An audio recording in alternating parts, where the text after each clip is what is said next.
আসসালামু আলাইকুম ও শুভ সকাল প্রিয় দর্শক। সিল টিভির প্রতিদিনের সকালের অনুষ্ঠান সংবাদ শিরোনাম দেখার সাদর আমন্ত্রণ জানাচ্ছি আমি মাহবুবুল আলম মিলন। আমাদের সাথে আজকে অতিথি আছেন স্টুডিওতে সিলেটের জ্যেষ্ঠ সাংবাদিক এহিয়া চৌধুরী। মিস্টার চৌধুরী, আপনাকে স্বাগত জানাচ্ছি। দর্শকদের শুভেচ্ছা। প্রিয় দর্শক, প্রতিদিনের নয় আজকেও অনুষ্ঠানটি পরিকল্পনায় আছেন শেখ নুরুল ইসলাম আর Ali books and variety store, Bashikpur Madhyabazar, Lakshmipur এর সৌজন্যে অনুষ্ঠানটি আজকে সম্প্রচারিত হচ্ছে। এর প্রতিষ্ঠাতা কামাল হোসেনকে কৃতজ্ঞতা জানাচ্ছি। প্রিয় দর্শক, প্রতিদিনের ন্যায় আজকেও তিনটি পত্রিকা এসছে স্টুডিওতে, সিল টিভি স্টুডিওতে। আর জাতীয় পত্রিকা সমকাল, সিলেটের স্থানীয় দৈনিক সিলেট মিরর ও সিলেট দৈনিক কাজীর বাজার। পত্রিকার তিনটি শিরোনাম পড়ব, অতিথি বিশ্লেষণ করবেন। প্রথমে হাতে নিচ্ছি সমকাল, পড়ার আগেই দিন তারিখটি জানিয়ে দিচ্ছি। আজ মঙ্গলবার ৩ ফেব্রুয়ারি ২০২৬, ২০ মাঘ ১৪৩২, ১৪ শ্রাবণ ১৪৪৭। আজ পবিত্র শবে বরাত। আজ মঙ্গলবার দিবাগত রাতে পবিত্র শবে বরাত পালিত হচ্ছে।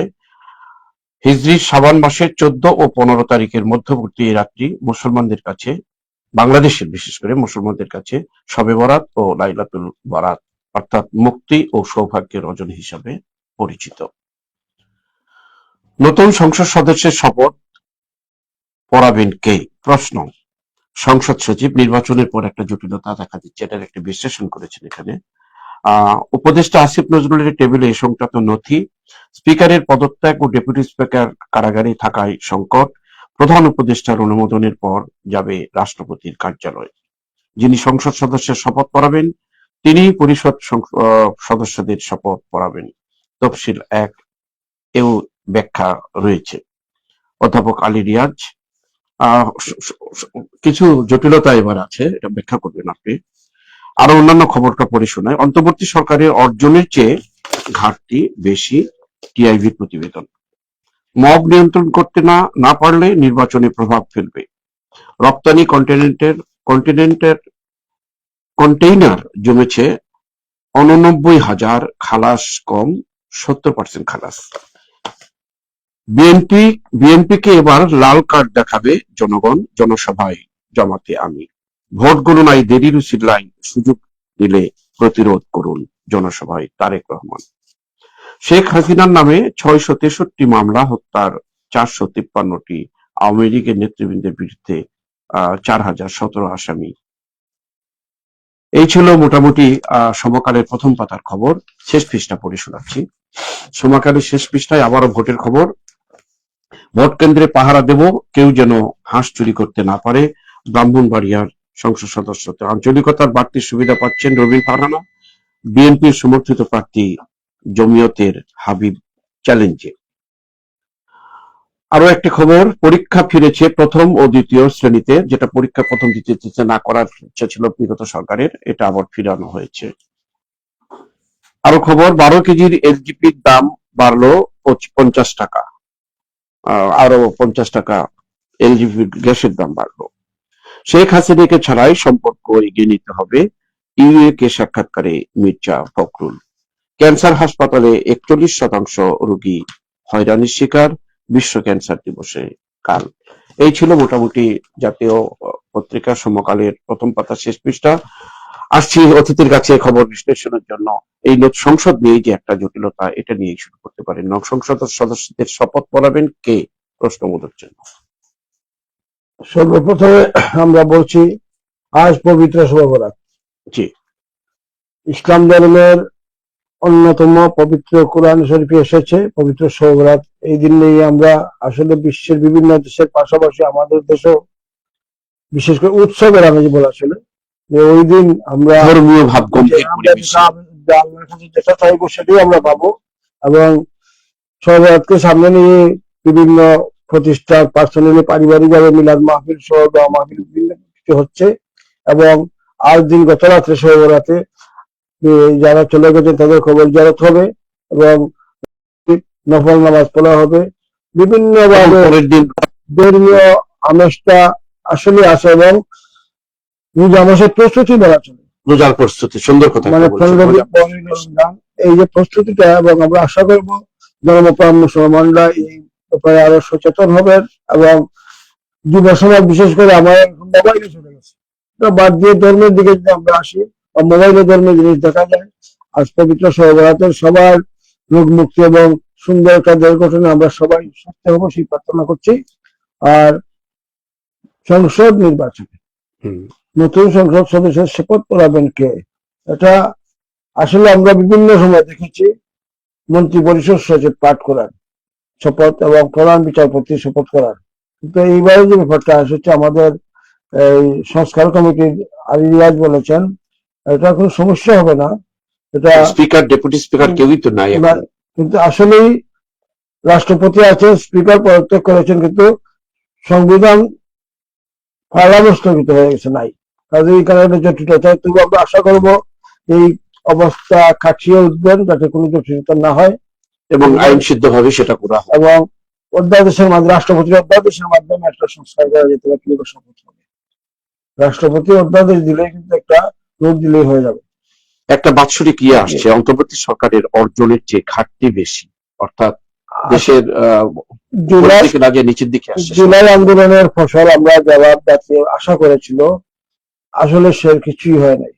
আমরা যা আশা করেছিলাম অন্তর্বর্তী সরকার ছিল সংস্কার করবে, নির্বাচন দিয়ে চলে যাবেন, 3 মাস 6 মাসের ভিতরে আমাদের ফোনে 2 বছর হয়ে গেছে। তবে আলহামদুলিল্লাহ আগামী 12 তারিখ নির্বাচন হবে এবং অন্তর্বর্তীকালীন সরকারের যে বিভিন্ন ঘটনা আসলে জাতিকে হতাশা করেছে। আর যাতে এরকম পরিস্থিতির সৃষ্টি না হয়, আমরা সবাই আগামী 12 তারিখের নির্বাচনে সংস্কারের হার এবং না উঠে এসেছে, জনগণ যেটা ইচ্ছা সেটাই ভোট দেবে এবং 12 তারিখের নির্বাচনে অংশগ্রহণ করাটা আমাদের সবার জরুরি। আপনার সাথে আমি একটু তাল মিলেছি এভাবে যে সরকারের যে অর্জনের চেয়ে ঘাটতি বেশি হয়েছে, নির্বাচিত সরকার আসার পরে যে ঘাটতি উঠিয়ে দেশের জনগণের জন্য একটা স্বস্তি নিঃশ্বাস পায়, সেই প্রত্যাশা জনগণের। তারপর কন্টেনার, যে আমদানি রপ্তানি কারক যে কন্টেনার গুলো জমেছে, প্রায় অনেক কন্টেনার জমেছে, কিন্তু খালাস হচ্ছে মাত্র 70% থেকে কম। আসলে চট্টগ্রাম বন্দর আমাদের দেশের অর্থনৈতিক উন্নয়নে গুরুত্বপূর্ণ ভূমিকা রাখে, কিন্তু এই যে কন্টেনার জটিলতা, এ ব্যাপারে আমরা আশা করব চট্টগ্রাম বন্দর কর্তৃপক্ষ সেই জটিলতা কাটিয়ে উঠে কিভাবে কি করা যায়। এই বর্তমান সরকার যদি কিছু রেখে যায়, নির্বাচিত সরকার আসলে, এবং আমরা অতীতে দেখছি বারবার কন্টেনারের জটিলতার কারণে আমরা বৈদেশিক মুদ্রার কষ্ট হয়েছে। তাই আমরা আশা করবো কন্টেনারের জটিলতা কাটিয়ে উঠতে সংশ্লিষ্ট কর্তৃপক্ষ এগিয়ে আসবেন। ধন্যবাদ। আজকে সাংবাদিক সাহেব একটা বলে যে ভোট গণনায় দেরির উছিলায় সুযোগ নিলে প্রতিরোধ। ভোট গণনায় দেরি বলতে আমরা শুনতেছি যে নাকি প্রথম দিন রেজাল্ট দেওয়া হবে না, দ্বিতীয় দিন বা তৃতীয় দিন। আসলে এটা শোনার বিষয় না, ভোট এখানে চিন্তা পোস্টাল ব্যালট যেটা বাহির থেকে এসেছে, এখানে জটিলতা বলতে দানের শীষ আছে, দাঁড়িয়ে সব প্রার্থীদের পোস্টাল ব্যালট আলাদা আলাদা করতে হবে এবং যে সেন্টারে যে ভোটার আছেন ওই সেন্টারে কিন্তু পোস্টাল ব্যালটটা পৌঁছে যাবে। পোস্টাল ব্যালটটা ওই দিন খুলে সংযুক্ত করা হবে সেই ব্যালটের সঙ্গে। এটা তো বেশি না, এটা তো খুব প্রায় 14 লাখের 14 লাখের ভাগ হয়ে গেলে তো তেমন হানা ভোট যেটা সংস্কারের যে গণভোট যেটা এটা করতে হবে। 3টা ভোট কিন্তু এখানে, যদিও এই কিন্তু বুঝ যেগুলা বাড়ি থেকে আসছে এগুলা কম, কিন্তু হানা ভোট যেটা ওটা পাশাপাশি একসাথেই করতে হবে। হানা ভোট 3 পার্ট হয়ে যাবে, ভোটে 3টা পার্ট হবে, হানা ভোট হবে, পোস্টাল ভোট হবে, রাজনৈতিক দলের ভোট হবে, 3টা ভোট। এই জন্য কি 3 দিন লাগতে পারে? 3 দিন লাগার কোনো সুযোগ নেই এখানে। আমরা দেখেছি আমরা বিভিন্ন আইনজীবী সমিতির নির্বাচন, বিভিন্ন স্থানীয় নির্বাচন থেকে প্রায় 3টা সমস্যা হয়ে যায়। আর এখানে যেহেতু প্রত্যেক সেন্টারে বড় জোর, যদি কোনো সেন্টারে 3000 ভোট হয়, 50% কাস্ট বা 75% কাস্ট হলে 3000 ভোটে যায় 2000 হলো, 2000 করতে 4 ঘন্টা সময় লাগবে না। এবং এখানে কিন্তু একটা জটিলতা এবং গণগণনায় দেরির সুযোগ দিয়ে অন্যরকম কিছু একটা এটা শুভঙ্কর হচ্ছে, যেহেতু প্রত্যেক রাজনীতির এজেন্ট থাকবে, জি পুলিশ এজেন্ট থাকবে, পিছিয়ে দিয়ে বলবেন কিভাবে তাড়াতাড়ি হয়ে যাবে। কারণ এখানে সর্বোচ্চ বড় সেন্টার যদি দেওয়া 5000 ভোট, এর উপরে কোনো ভোট খোয়া বিভিন্ন সেন্টার, কারণ বেশি সেন্টার ফাট হয়ে যায়।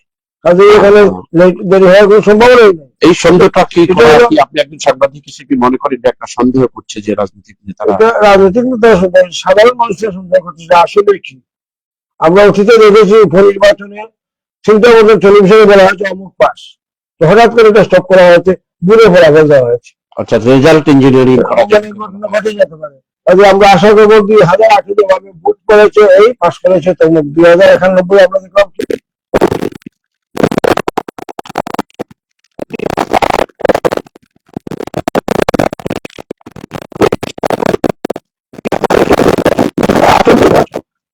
নির্বাচন কিন্তু আমরা যদি বিশ্লেষণ যদি করি তাহলে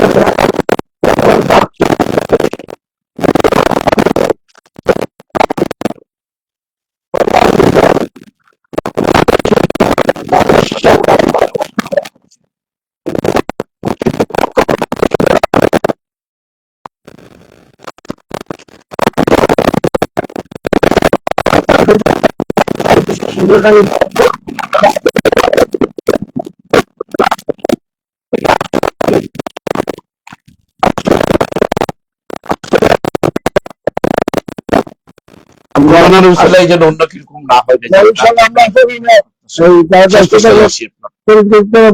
শেষ পৃষ্ঠায় তেমন কোনো খবরের উৎস নাই। এই যে এখানে এলপিজি জনগণের সাথে সম্পৃক্ত একটি খবর, এটা এলপিজি 5 টাকা বাড়ানো, 50 টাকা বাড়লো, 50 টাকা বাড়ছে। আবার ব্যবসায়ীরা অনেক বেশি দরে বিক্রি করছে এবং মোবাইল কোর্টে ওদেরকে জরিমানা করছে। আমরা আশা করবো এলপিজি এই 50 টাকা বৃদ্ধিটাই যেন ঠিক থাকে, অতিরিক্ত যেন না হয়। বেশি ঘোষণা দিকে নজর রাখতে হবে। হ্যাঁ, ঠিক আছে, আমরা জাতীয় পত্রিকা শেষ করে স্থানীয় পত্রিকায় আসি। স্থানীয় দৈনিক সিলেট মিরর প্রথমে হাতে নিচ্ছি। সিলেটে প্রার্থীদের মধ্যে ব্যবসায়ীদের আধিক্য, সিলেটে নির্বাচনী সংলাপে। সুষ্ঠুভাবে নির্বাচন আয়োজনে আইন শৃঙ্খলার উন্নতি জরুরি। সিলেট 5 আসন ভোট কেন্দ্রের নিরাপত্তায় 81 সিসি ক্যামেরা। ছিনতাইকারী ধরায় পুলিশ ফাঁড়িতে গিয়ে হুমকি, কত বড় আইন শৃঙ্খলা বাহিনীর অবনতি। এক কিংবদন্তির বিদায়, চলে গেলেন কিংবদন্তি ক্রীড়াবিদ রণজিৎ দাস।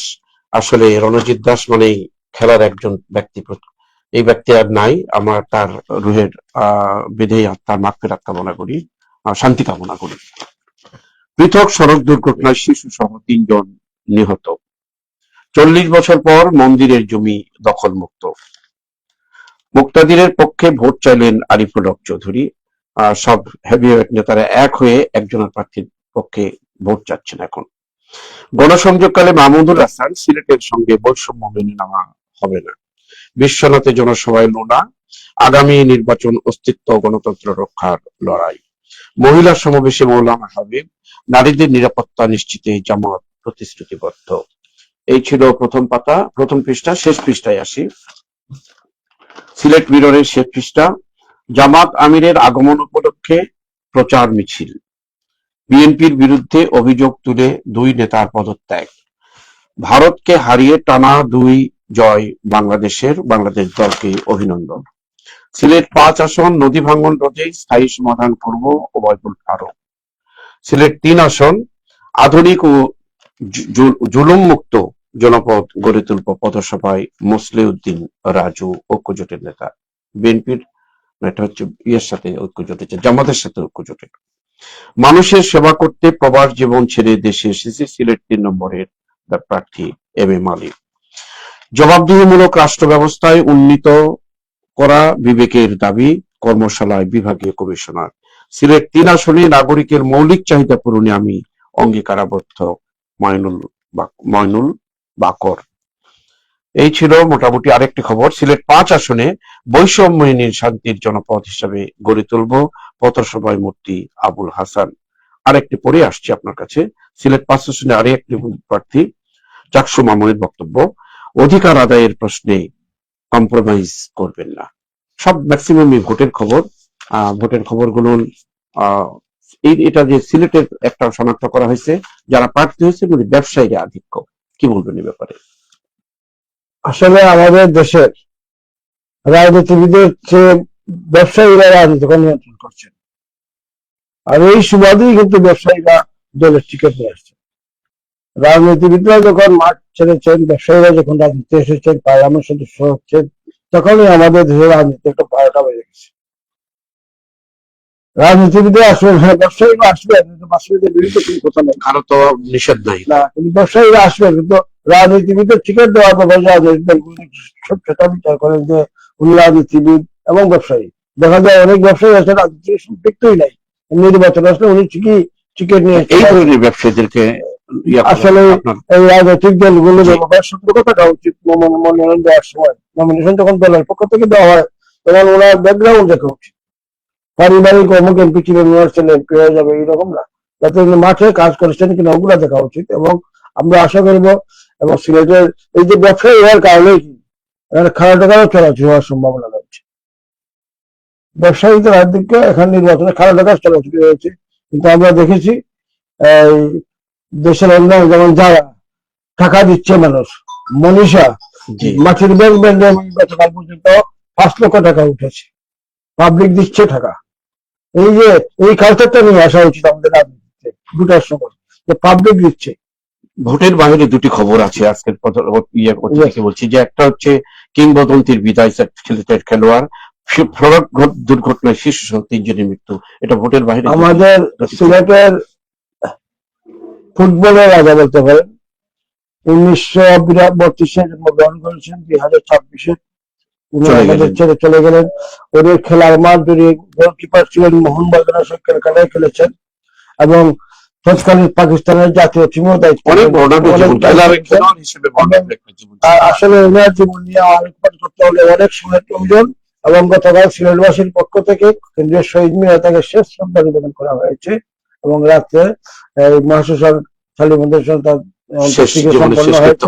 আমরা ওনার মহাপ্রয়াণে ওনার এই সমবেদনা জ্ঞাপন করছি পরিবারের প্রতি, ওনার যাতে সুখ কাটিয়ে উঠতে পারেন এই জন্য পরিবারের প্রতি আমরা সুখ প্রকাশ করছি। পাশাপাশি এই খবরটাও সিলেটের জন্য প্রায় এই ধরনের আর এই যে শিশু নিহত, আসলে সিলেট বিভাগের বিভিন্ন সড়ক যে বাঁকানো রয়েছে এইগুলা কিন্তু এই দুর্ঘটনা কবলিত এলাকা চিহ্ন দেওয়া উচিত সঠিকভাবে। তখন যদি এখানে একটা সিট ব্রেকার দেওয়া যায় তখন গাড়ি সমস্যা নাই, কিন্তু ওভারটেক করতে গিয়ে কিন্তু এই ঘটনাগুলো ঘটে। হাইওয়ে পুলিশ দায়িত্ব পালন করেছে, কিন্তু স্থানীয়ভাবে এবং সচেতন এবং চালকদেরকেও এ ব্যাপারে সতর্কতা দেওয়া উচিত। পুলিশের দায়িত্ব এবং সচেতনতা দুটি কথা তুলে ধরেছেন আপনি।